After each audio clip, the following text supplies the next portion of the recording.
Another place that we know of where things were not always as they seemed happened back in the Bible in Genesis. There was a young man named Joseph. Now Joseph was one of 12 brothers.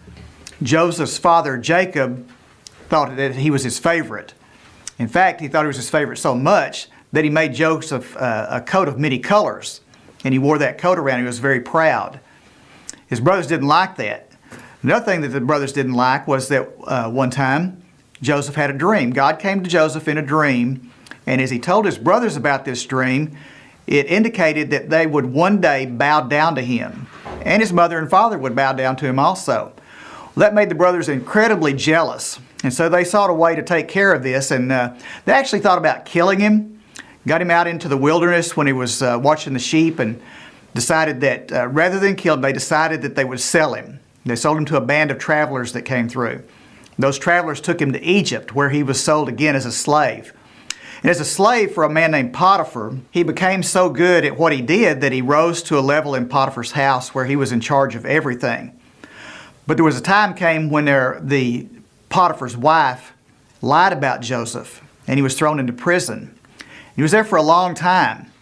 But remember, things are not always as they seem. That while he was in prison, God blessed him, found a way to get him out of prison, and God got him out of the prison, went to the Egyptian Pharaoh, which is like a king, and answered some questions for the king.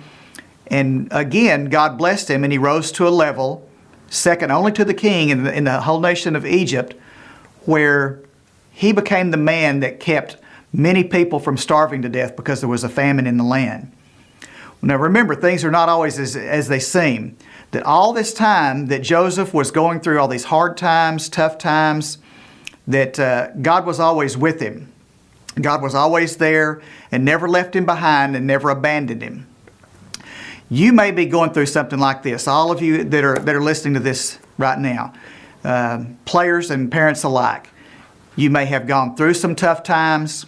You may be going through some tough times right now, and surely you know that in your life you're going to go through some more tough times.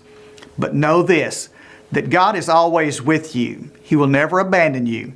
A verse that speaks to that is Deuteronomy 31:6. Deuteronomy 31:6 says, "Be strong and courageous. Do not be afraid or tremble at them, for the Lord your God is the one who goes with you. He will not fail you or forsake you." So remember, things are not always as they seem.